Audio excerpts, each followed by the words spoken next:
Hello, അസ്സലാമു അലൈക്കും. ഇന്നിപ്പോൾ ഞാനൊരു ക്ലീനിങ് പ്രോസസ്സായിട്ടാണ് വന്നിരിക്കുന്നത്. നല്ലൊരു ടിപ്സാണ് ഞാൻ ഇന്ന് നിങ്ങൾക്ക് വേണ്ടി ഷെയർ ചെയ്യുന്നത്.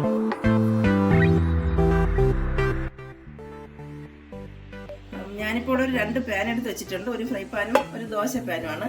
അതിൻ്റെ ബാക്കാണിത്. ഇതിപ്പോൾ ശരിക്കും ഈ ബാക്ക് ഭാഗം ഫുള്ളും റൗണ്ടിന് നന്നായിട്ട് കറുത്തിരിപ്പുണ്ട്. ബാക്കി മധ്യത്ത് മാത്രമേ നല്ല കളർ വെളുത്തിട്ടുള്ളൂ. അതുപോലെ തന്നെ ഈ ദോശ പാനിലും അതുപോലെ തന്നെയാണ്. ഇത് നമുക്ക് എങ്ങനെ ക്ലീൻ ചെയ്യാൻ നോക്കാം. ആദ്യം നമുക്ക് ഈ പാനിൻ്റെ ബാക്കിലായിട്ട് കുറച്ച് ഉപ്പ് വിതറി കൊടുക്കാം. ജസ്റ്റ് കുറച്ചത് നന്നായിട്ടൊന്ന് തേച്ച് പറ്റിച്ച് ഇങ്ങനെ വെച്ചിട്ട് അതിൻ്റെ പുറത്തായിട്ട് കുറച്ച് സോഡാപ്പൊടിയാണിത്. അതുപോലെ തന്നെ അതിൻ്റെ മുകളിലായിട്ട് നമുക്കിങ്ങനെ കുറച്ചിങ്ങനെ സ്പ്രെഡ് ചെയ്ത് കൊടുക്കാം.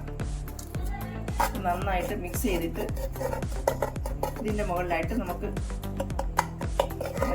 നമ്മൾ പാത്രം കഴുകാനൊക്കെ ഉപയോഗിക്കുന്ന തന്നെയാണ് വിം ലിക്വിഡ് കുറച്ച് ഒഴിച്ചു കൊടുക്കാം.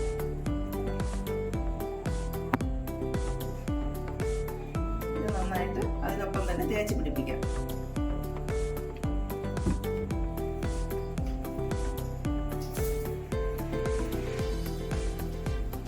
ജസ്റ്റ് ഒന്ന് ചെറുതായിട്ടൊന്ന് നമുക്കിങ്ങനെ തേച്ച് പിടിപ്പിച്ചിട്ട് ഒരുപാട് അമർത്തണ്ട. ജസ്റ്റ് ഒന്ന് ഇതൊന്ന് മിക്സ് ചെയ്ത് ഫുള്ളായിട്ട് എല്ലാം നന്നായിട്ടൊന്ന് മിക്സ് ചെയ്യുന്ന രീതിയിൽ ഒന്ന് തേച്ച് പിടിപ്പിക്കാം. ഇതിന് മുകളിലായിട്ട് നമുക്ക് ടിഷ്യൂ പേപ്പർ ഇങ്ങനെ ഇതിന് മുകളിലായിട്ട് ഇങ്ങനെ നമുക്ക് അമർത്തി വയ്ക്കാം. ഇത് ഒരു 2 ഇതിന് മുകളിലായിട്ട് നമുക്ക് ഒരു ടിഷ്യൂ പേപ്പർ കൂടി വെക്കാം. ഇതിന് മുകളിലായിട്ട് കുറച്ച് വിനീഗർ ഒഴിക്കാം.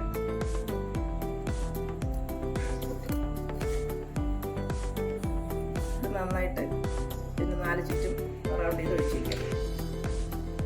ഇനി ഇത് ഒരു 1-2 മണിക്കൂർ നമുക്ക് റെസ്റ്റ് ചെയ്യാൻ വയ്ക്കാം. അതിനുശേഷം ബാക്കി ക്ലീൻ ചെയ്യാം.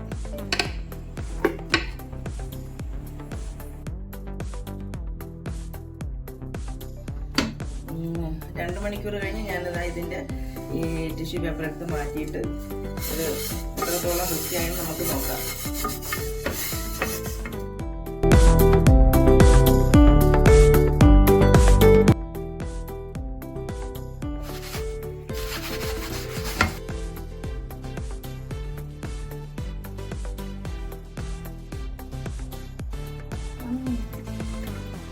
ഇപ്പോൾ നന്നായിട്ട് വൃത്തിയായിട്ടുണ്ട്. നല്ല അതിൻ്റെ കറുത്ത ഷെയ്ഡെല്ലാം പോയി. ഇപ്പോൾ നല്ല നീറ്റായിട്ടുണ്ട്.